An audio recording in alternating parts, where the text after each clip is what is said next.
Hello inquisitive viewers, and welcome to Vegetarianism, the noble way of living.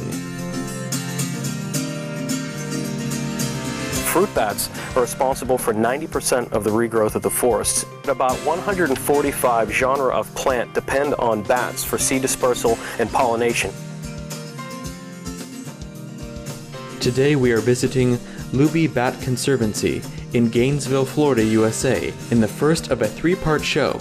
Lubee Bat Conservancy is a research and conservation breeding center that's home to over 200 varieties of rare and amazing fruit bats, including the world's largest species.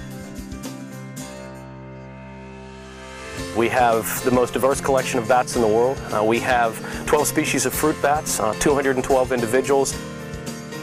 Fruit bats, also known as flying foxes, belong to the suborder Megachiroptera of the family Pteropodidae, which contains approximately 166 species who are unique for their purely vegan diet. These fascinating mammals, including some critically endangered species, can be found in densely forested areas of Africa, Asia, Australia, and Europe. And although they are vitally important to Earth's ecosystem, little is known about their behavior. Thus, the Lubee Bat Conservancy's mission is to preserve fruit bats and their habitats through research, conservation, and education. This place was founded back in 1989 by a gentleman named Louis Bacardi. And Louis Bacardi had a passion for endangered wildlife, and he built this facility. One is a place to house endangered species, and we had everything here from different species of antelope to different species of parrots, and Bacardi had a passion for bats as well. It was part of his family legacy. There had been a lot of work going on with fruit bats, but Louis Bacardi knew there was a lot more work to be done. Their numbers were going downhill because of bushmeat, overhunting, and deforestation. He unfortunately passed away in 1991, but his legacy lives on by what we do here. All the other animals that we had here had since been moved out, and the idea was to focus on strictly fruit bats. The type of bats that we primarily focus on are in the genus called Pteropus. They're the large fruit bats, also known as flying foxes, and there's about 67 species of those bats. About half of those bats are considered threatened with extinction. So the global status of fruit bats, more importantly the old world flying foxes, the old world fruit bats that we deal with, are really not doing too well. They're threatened with deforestation, their numbers are declining because of overhunting, and it's a global problem. I mean, we're seeing in a lot of countries. So there's a lot of work to be done, which is why Lubee's here, and a lot of people are out there doing some great work, but unfortunately the populations continue to decline. Fruit bats play a crucial role in the survival of many varieties of fruit and other plants in our planet's rainforests. Unfortunately, however, this key fact is often overlooked, which has put the animal at risk of extinction. Decades of neglect have caused over half of the fruit bat species on Earth to be classified as threatened or near threatened to become extinct.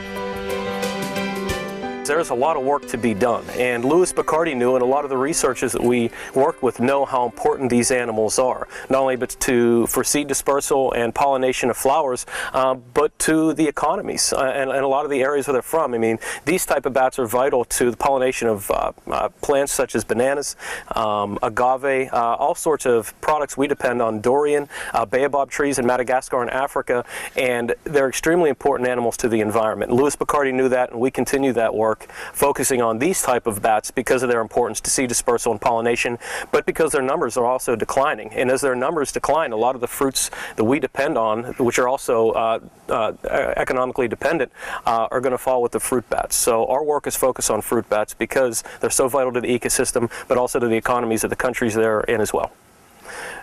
Thing about bats are a lot of people think of them as rodents, as flying mice or flying rats, and that's completely false. Bats are not anything distantly related to rodents. They are in their own class of mammals, and they have a reproductive history kind of like ours, kind of like humans, as in they usually only give birth to one baby, or it's also known as a pup at a time. So the reproductive rate is just not fast enough to be able to keep up with the decline in fruit bat numbers, be it through overhunting or deforestation. But those are the two primary factors right now affecting fruit bat species, deforestation and overhunting, and unsustainable harvesting with overhunting. Now, Let's take a tour of Lubee Bat Conservancy to meet some of its smart and precious fuzzy residents.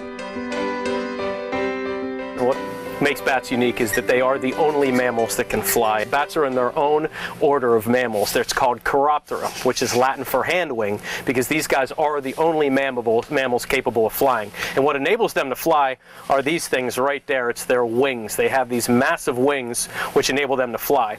This species right here is called the Malaysian or the large flying fox. As I mentioned before, flying fox is also another name for an old world fruit bat. These guys are bats. Their wingspan can get up to about 6 feet and about 2 meters wide. So this is the largest species of bat in the world whenever it comes to wingspan. Now this right here is actually this joint on us. It's their middle finger right there. Their wings are nothing more than just extremely large hands with skin in between the fingers. Now we always make the analogy that if a bat could stand up, which they can't do, but if a bat could stand up and put his wrist near the top of his head, his middle finger would touch the ground. That's how big their fingers are in comparison to their body. And they use their thumbs in order to crawl around. But you could see their fingers. This would be his thumb. This is his first finger, second finger, third finger, fourth, and fifth, and you can see the skin that goes in between the fingers. That's also known as the patagium. A lot of people ask, what does that skin feel like? Well, what it feels like, what we compare it to, is your eyelids. It's just a few layers of skin with blood vessels that you can see, with blood vessels and muscle tissue in between. But that's what enables these guys to fly. But they have 10 fingers, they have 10 toes, just like we do. And if you watch this guy kind of moving around with his legs, it almost looks like his knees bend the opposite of ours. But they don't. They have knees and legs and toes just like we do. But what makes them unique is that with their hips actually turn their legs out so that they kind of curl in. They have legs just like we do, but their hips kind of turn their legs in that enables them to crawl around. So they could use these thumbs to crawl around, they use their toes to crawl around, and obviously they have these huge wings right here that enables these guys to fly. That's why these are the most unique mammal to me in the mammal world, because these are the only mammals that can fly. These are both males. This is a bachelor group. Bats are very curious, intelligent animals with an incredible social structure. Her name is Curry, and Curry is a spectacled flying fox. They're found in northeastern Australia and some of the surrounding islands. As far as we know, she's one of a kind. She showed up on our doorstep one day in a kennel in 2001. We don't know who had her, how they got her in, where this bat came from, but she was hand-raised. She's very gluttonous. She'll take whatever we can give her. She's great around kids. Now, whenever we bring educational tours in, and whenever the children walk by, she's usually one of the first bats up there to kind of take a peek and see what's going on. So we're very happy to have her here. We're not sure how she got here, but we're very happy to have her here. So the species is relatively common, maybe threatened in northeastern Australia, but the fact is that of any zoo, of any institution in the Western Hemisphere, she's the only one of her species that we know of. And she is extremely personable. She craves attention. She's just fantastic for our educational program. These guys here are pretty shy, but this is a little blonde species from the Philippines. I'll see if I can get, she's going to be all over us now because she knows that we're here and we have food. But these little guys are, we have quite a few species going on here. The little guys right here are called a little golden mantled flying fox from the Philippines, and they're considered threatened where they're at. The species in that's kind of to the side, the larger species, is called a variable flying fox, and they're found in Southeast Asia. I'm going to get her more nectar. This little girl right here was born in July of 2010. Her name is Nina. And her mother is actually the bat on the left. So we'll usually keep moms and daughters together for as long as we can. And we're not going to be loaning any of these guys out anytime soon. We like to keep them here for education.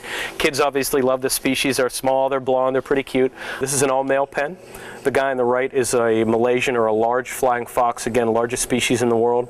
The bats next to him, the two next to him, are called an Indian flying foxes. Again, flying fox is just another name for a very large old world fruit bat. And the longest lived bat in captivity was one of the Indian flying foxes, and that male lived to be about 35 years old.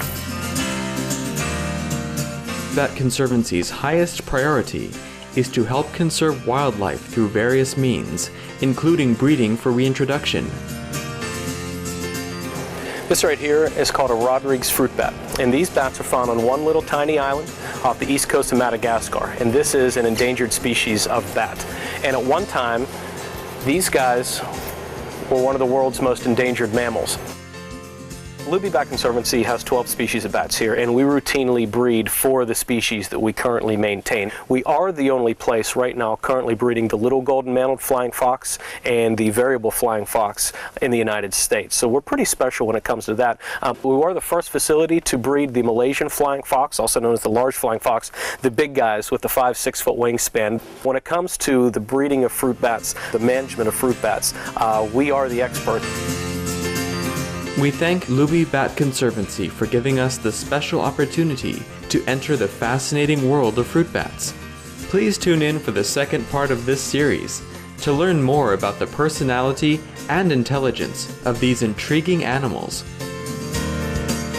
For more information on fruit bats and Lubee Bat Conservancy in Gainesville, Florida, USA, please visit www.batconservancy.org. Thank you for watching today's edition of Vegetarianism, the Noble Way of Living.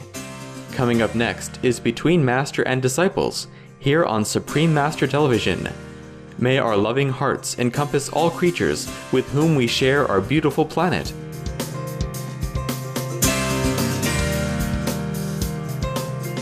For more details, please visit www.suprememastertv.com/VEG.